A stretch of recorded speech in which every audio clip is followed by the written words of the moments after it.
Hi guys, I'm Mike, and today I'm going to show you guys how to change the oil in your car. It's recording.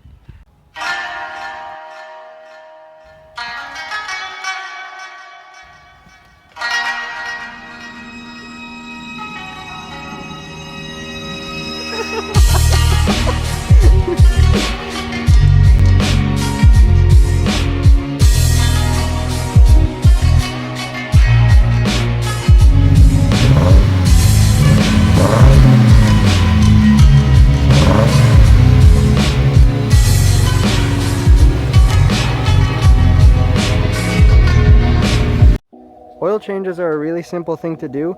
They'll save you time, they'll save you a bunch of money if you do it yourself, and you don't even need that many tools.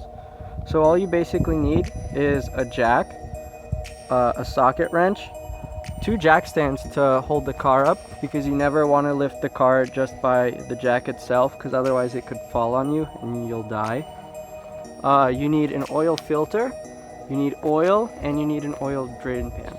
The oil I run in my car is Motul 5W40 because I do autocross and I trust it more than I would trust just the generic brand. But for just everyday use, you can just pretty much use whatever weight is recommended by the manufacturer and buy pretty much any synthetic oil you find at any parts store, and you'll be okay most likely. And for the oil filter, I find what works best is just a standard OEM filter, because you can't really go wrong with it.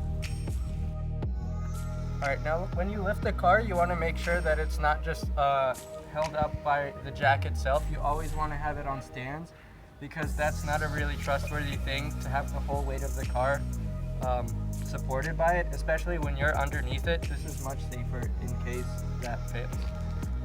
What you want to do next is undo the oil filler cap, because once it's open, it just helps the oil drain faster. Just undo the oil drain plug, and you want to make sure the drain pan is right underneath it so you don't get oil all over the driveway. Now, this one is a 17 millimeter. On your car it may be different, but just find a socket that fits, and it's pretty much the same routine regardless of what type of car you drive.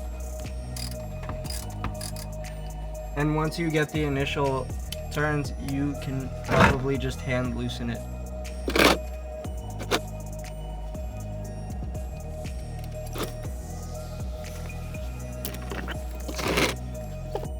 Next, what you want to do is take the old crush washer off of the drain plug.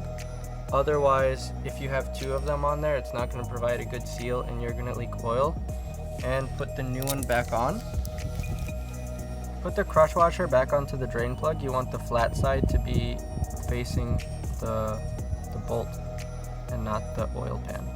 And when you put the drain plug back in, you just want to hand tighten it. So just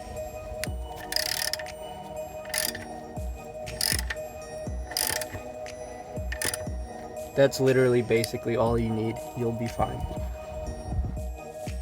Next, what you want to do is take the engine oil filter out and replace it with the new one.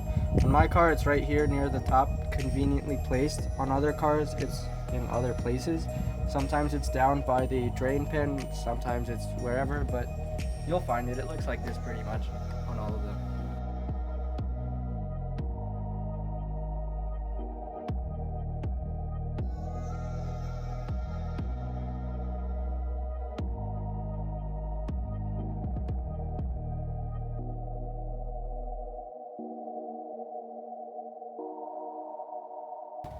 Now when you take the oil filter out, make sure that this little gasket is not stuck down there, because if you have two of them, it's going to be bad.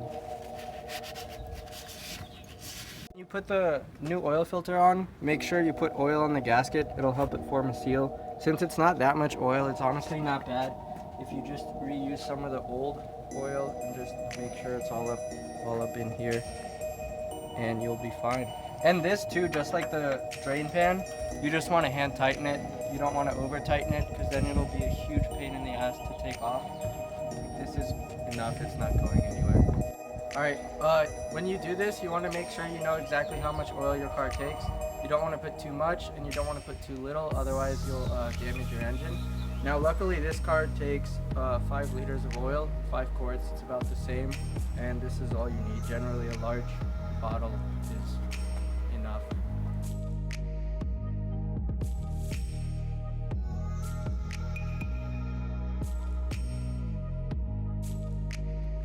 you're done. That's pretty much it. After that, you just want to, after you close everything and tighten everything up, you want to start your car. Make sure everything is running fine. There's no oil pressure lights on if you forgot to tighten up something. When you're done, you can drain the old oil back into the new container and just bring it to any auto parts store and they'll recycle it for you. You don't have to worry about throwing it away or what to do with old oil.